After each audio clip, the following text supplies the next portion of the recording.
Mass మహారాజా Raviteja hit కొట్టాడు. 2022 నుంచి 2026 వరకు కూడా ఒక్క హిట్ లేదు. అన్నీ కూడా ఫ్లాపులే. ఇప్పుడు 'ఇరుముడి' సినిమాతో బాక్స్ ఆఫీస్ దగ్గర పెద్ద హిట్టే కొట్టాడు. ఇది దర్శకుడు యొక్క ప్రతిభ, కథా కథనం ఉంది. అలాగే సంగీతం కూడా పెద్ద పాత్ర వహించినట్టే లెక్క.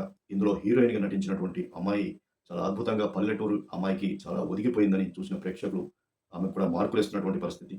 అన్నీ మరి ఇవన్నిటికంటే చివర్లో వచ్చే ఒక క్లైమాక్స్ మరి జనాలందరినీ ఏడిపించింది. ఈ మధ్య వచ్చినటువంటి చాలా సంవత్సరాల తర్వాత ఏ సినిమాకి కూడా ప్రేక్షకులు ఏడ్చుకుంటూ బయటకొచ్చిన సందర్భాలు చాలా తక్కువ. ఈ సినిమాకి ఇప్పుడు మాత్రం చాలామంది ఏడుస్తూ థియేటర్ నుంచి బయటకొస్తున్నటువంటి పరిస్థితి. ఇందులో ఇంకా ముఖ్య పాత్ర బేబీ నక్షత్ర.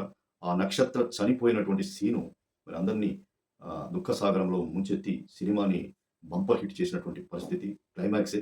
ఫస్ట్ నుంచి సినిమా మాత్రం చాలా స్లోగానే ఉంటుంది. ఇంటర్వెల్ నుంచి కొంచెం ముందుకెళ్ళినా మరి కథ పాతదే అనిపించిన చిన్న అయ్యప్ప స్వామి సంబంధించినటువంటి కథ టచ్ చేయటం.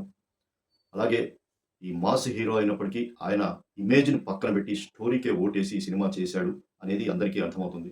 మొత్తానికి రవితేజ సూపర్ హిట్ కొట్టాడు. మొట్టమొదటిసారి నటించిన మరి పాప నక్షత్ర కూడా మంచి పేరు సంపాదించుకుంది. ఇది డైరెక్టర్ శివ గారు చాలా కష్టపడి చేశారు.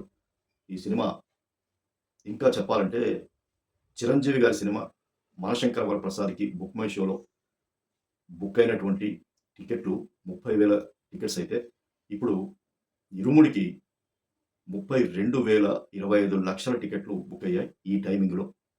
చిరంజీవి యొక్క రికార్డులు కూడా బుక్ మై షోలో అధిగమించారు రవితేజ గారు. నిజంగా 'ఇరుముడి' ఈ మధ్య వచ్చిన సినిమాల్లో మరి సూపర్ హిట్ అని చెప్పాలి. మంచి స్టోరీ.